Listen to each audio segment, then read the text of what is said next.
जयंत एक छोटे से गांव का रहने वाला था। मेहनती और ईमानदार, लकड़ी काटने वाला। उसका दिन सूरज के उगते ही शुरू होता और अंधेरा छाने के साथ खत्म। पर एक कमी थी जो उसके जीवन के हर दिन को अधूरा कर रही थी, जो थी समय की कमी। हाय राम, दिन भर काम करता हूँ फिर भी समझ नहीं आता दिन इतनी जल्दी कैसे निकल जाता है। जयंत, चाय ठंडी हो रही है, आ जाओ। अभी नहीं मीरा, देर हो जाएगी बाजार पहुंचने में। आज शहर वाले ज्यादा दाम दे रहे हैं। हर दिन यही कहते हो जयंत। काम के बीच जिंदगी को भी थोड़ा समय दे दो। जयंत ना हंसा ना कुछ बोला, बस लकड़ी का गट्ठा उठाया और चला गया। उसे लगता था सुकून एक ऐसी चीज है जो बस दूसरों के नसीब में लिखी है। जयंत बाजार में लकड़ी बेच रहा था। 2-3 ग्राहक दाम घटाने की कोशिश कर रहे थे कि तभी एक ग्राहक बोलता है, भैया थोड़ा और सस्ता करो, दूसरा आदमी 20 रुपए कम में दे रहा है। भाई दाम से पहले मेहनत देख लो, सुबह से हाथ पैर थके हुए हैं। पर कोई नहीं मानता। जयंत उदास हो जाता है।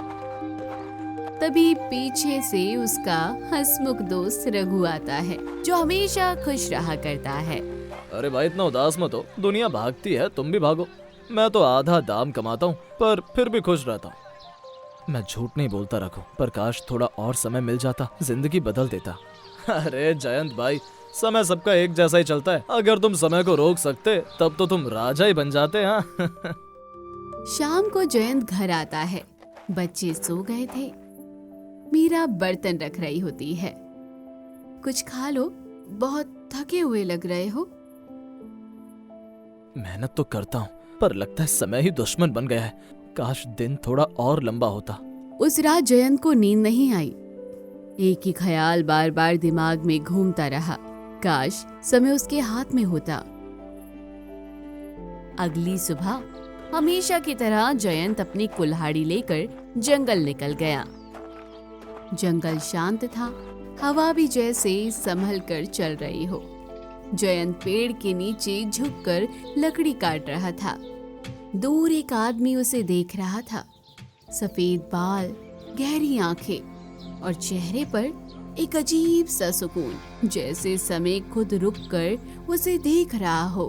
क्या बात है बेटा, लकड़ी तो बड़े प्यार से काट रहा है, पर चेहरे पर उदासी क्यों? दिल पर बोझ है क्या? आप कौन है? बस एक राही बेटे, दर्द समझना ही मेरा काम है। जयंत दिल हल्का कर देता है। अपनी मेहनत, अपनी दौड़, अपनी थकान सब कह जाता है।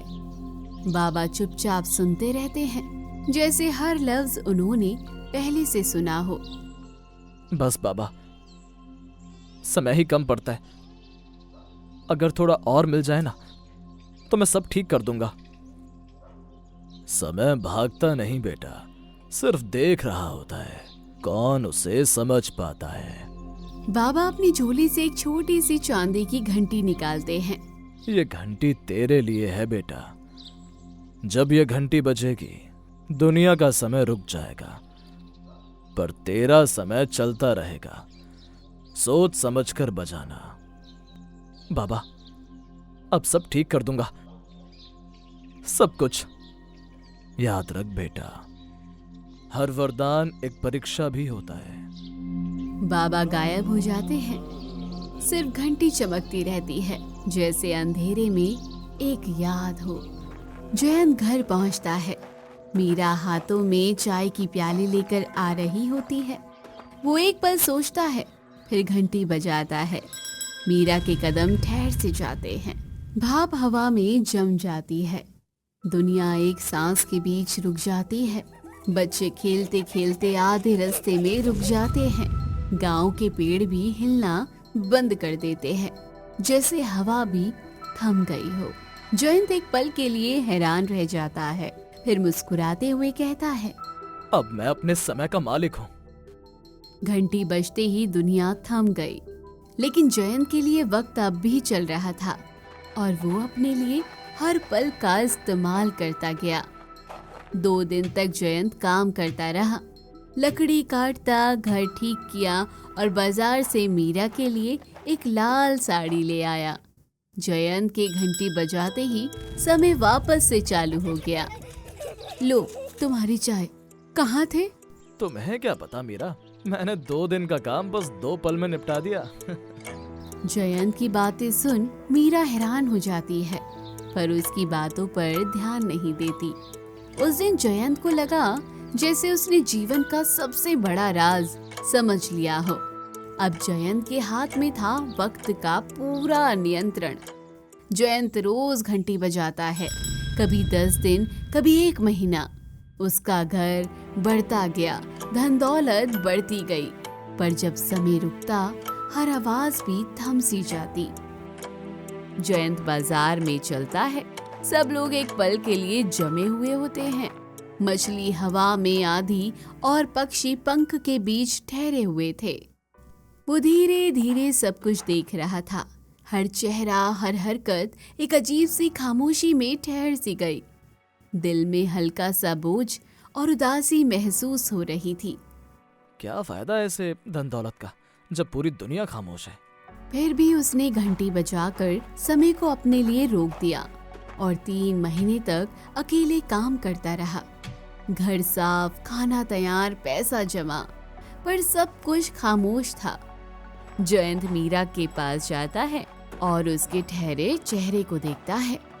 उसकी आंखों में आंसू आ जाते हैं। मैंने सोचा था समय के साथ सब कुछ पालूंगा, पर अब लगता है मैंने सब खो दिया। उसके लिए हर पल सदियों जैसा लगता है, लेकिन दुनिया के लिए बस एक पल था। जयंत थक कर घंटी बजाता है, समय दोबारा चलने लगता है। लो तुम्हारी चाय। जयंत कप पकड़ता है, आंखों में आंसू लेकर। मीरा हैरानी से उसे देखकर बोलती है, क्या हुआ जयंत, तुम इतने उदास क्यों हो? शायद तुम समझ ना पाओ, लेकिन मुझे लगा मैं काफी समय से अकेला था मीरा।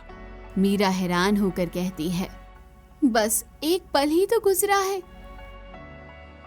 जयंत अपने पुराने दोस्त रघु के घर जाता है।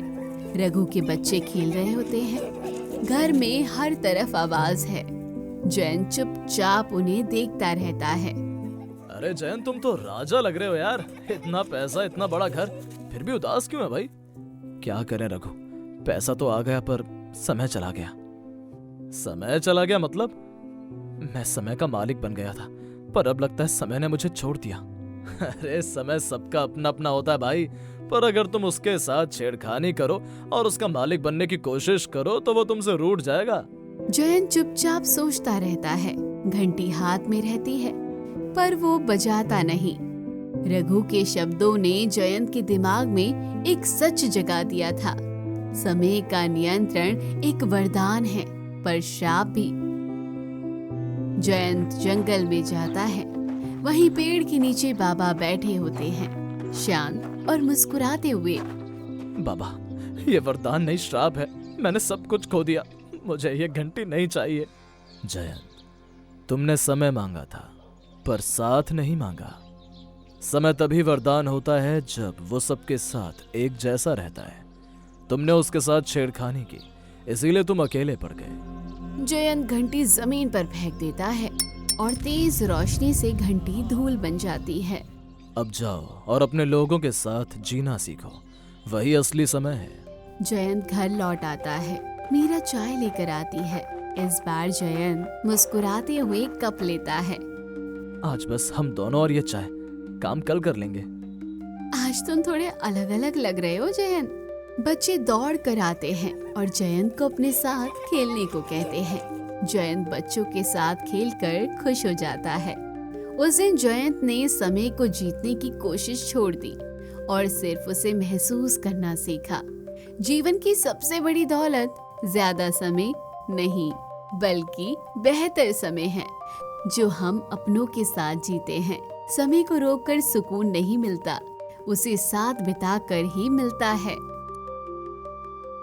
दोस्तों, अगर ये कहानी अच्छी लगी तो मैसी टून्स को सब्सक्राइब करें, वीडियो को लाइक और शेयर करें ताकि हम और भी कहानियाँ आप तक ला सके। अगले एपिसोड में फिर मिलेंगे।